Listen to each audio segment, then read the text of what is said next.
মামা আপনার বাগানে ঘুরতে আসলাম, কিন্তু কোনো আম তো পাকা দেখা যায়নি। তো আম না খেয়ে কি ঘুরে যাব বাগান থেকে? না, অবশ্যই না মামা, আপনার পাকাম দেখা না দিলেও হয়তো দিয়েছে, কিন্তু আসলে খুঁজি আসলে কষ্টকর। হ্যাঁ। যখন বেশি পরিসরে পাকবে আপনাকে অবশ্যই খাওয়াবো, তবে খালি মুখে আপনাকে যেতে হবে না। এই যে আম, এটা কাঁচা কাঁচা আম খাবো? কাঁচা আম কি হ্যাঁ টক মামা, লাগবে না? আবার খেয়েই তো দেখেন। এই আম, এটা বাড়ি ফোড়া আম। আচ্ছা, এটা কিভাবে খাবো? এটা ফাটিয়ে খেতে হবে। আচ্ছা, কিভাবে ফাটাবেন? এই তো, এই যে আমাদের চাপায়ের নিয়মই তাই। এই যে দেখেন, আপনি খেয়ে দেখেন মামা, এই বাড়ি ফোড়া আম পাকাতে যতটা সুমিষ্ট, কাঁচাতেও এটা তো বেশ অনেকটা কাঁচা মিষ্টি। মিষ্টির মতো। হ্যাঁ, কাঁচা মিষ্টি। আপনি চাইলে আমরা রান্না করেও খেতে পারবেন। খুবই মিষ্টি আম, খেয়ে দেখেন। একটুও টক নাই? না,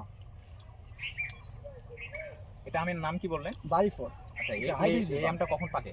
এই আমটা পাকবে আপনার আষাঢ় মাসের দিকে, আষাঢ় আচ্ছা, মাসের শেষের দিকে। পাকার পর এটা স্বাদ কেমন হয়? খুবই সুমিষ্ট।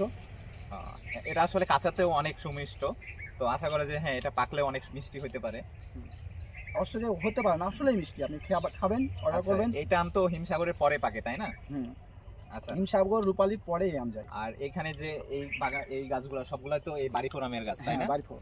আচ্ছা, ঠিক আছে। তাহলে দর্শক, আপনারা যারা হিমসাগরের পর আমাদের বাড়ি ফোরামগুলো অর্ডার করতে চান, তারা অবশ্যই হিমসাগরের সাথে সাথে আপনারা প্রি অর্ডার করতে পারেন। সবাইকে ধন্যবাদ।